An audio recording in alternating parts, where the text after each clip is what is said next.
Today you're going to start off with one white sheet of paper.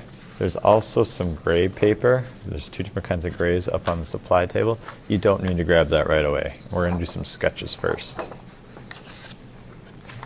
Of course, we always put our name on the top of our papers. That way we know whose is whose. These are just going to be some sketches for what we want to do. We saw that with Serra's work. Although he's doing sculptures, when you really zoom out on his work and can see it from above, it's really a lot of different kinds of lines. So you're going to create two different sketches using just lines. Think about different kinds of lines you know. You might do some vertical lines, maybe a horizontal line,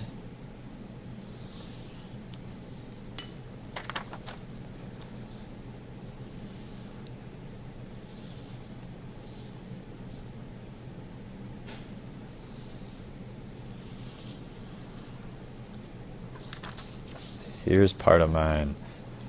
Think about all the different things you can do with those lines.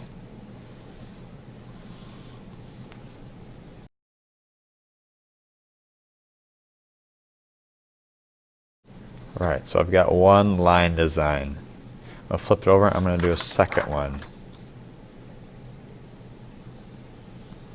Notice that when I do things that kind of look like spirals, I don't make them super tight. You can't have a spiral that goes like this and gets this small. You got to keep it kind of big, otherwise your strips aren't going to be able to make that shape.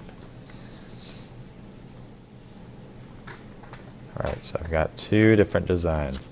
You're going to bring your paper up to me and you're going to tell me which one you prefer. I'm going to go with this one. Then you're going to go up and grab whichever gray sheet that you want, and you have to redraw that drawing onto that big gray sheet of paper, filling up your entire sheet.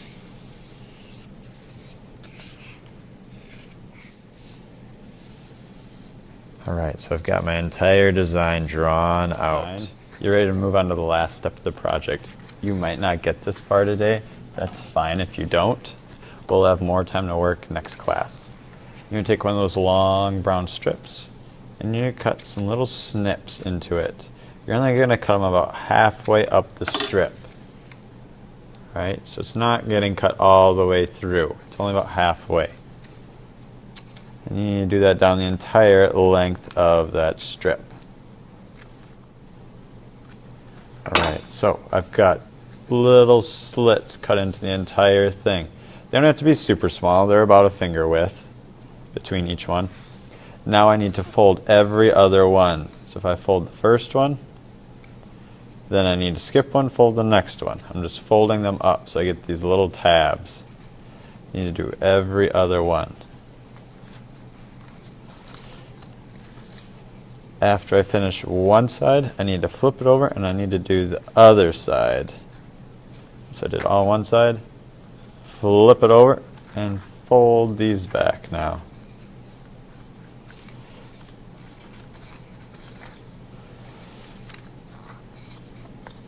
And now they need a little dot of glue, so you can see what it looks like. Kind of like these weird train tracks or something. Put a little dot of glue on the bottom of each one. Also double check to make sure that your line or your strip will fit over your line. So I'm just lining it right up. This one fits perfectly with that line I'm trying to get. If your strip is too long, you'll have to set it down and measure, such as if I was going to do this L shape, I would set it down, bend it, and you can see, oh, that's too long. I'm going to snip that off where it's too long at. Dots of glue on the bottom. This is going to be kind of hard because the strips are so long, you need to be patient with them. Just takes a dot of glue on the bottom of each one, not an awful lot.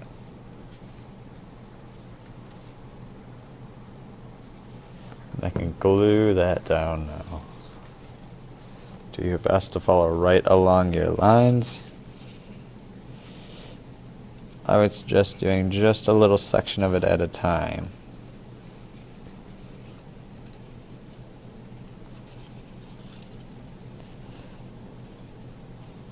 You might see that parts of it start to pop up again, so you might have to go back and re-hold it down.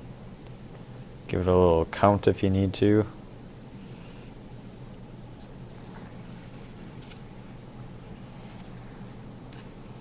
I can do the next section.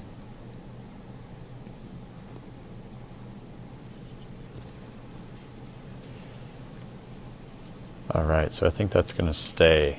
Alright, so all these little tabs get glued down.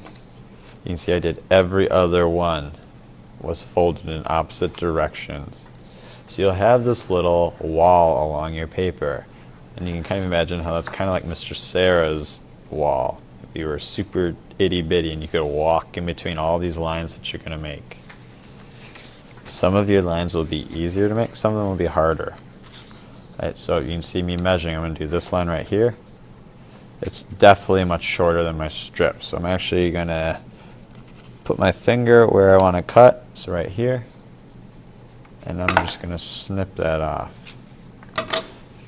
Don't throw away these extra pieces of strips that you snipped. We can still find a use for those.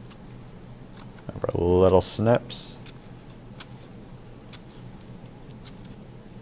And then fold every other one.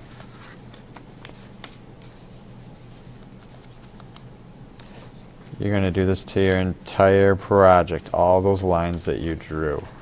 I don't expect you to finish today.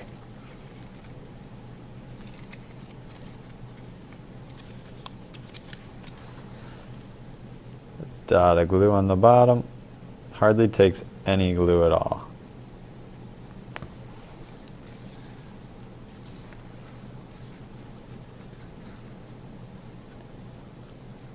If you get a strip that isn't long enough, like if you have an extra long line, what you're going to do is you'll cut all those notches in it and you'll just line it up right at the end of your line. So for example, if I had notches cut in it, I would just line it up with the tip of this one.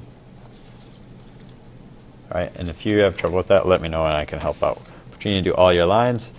If you finish, put it in the drying rack. I want to see them before they go in the drying rack. Make sure to clean up all your scraps.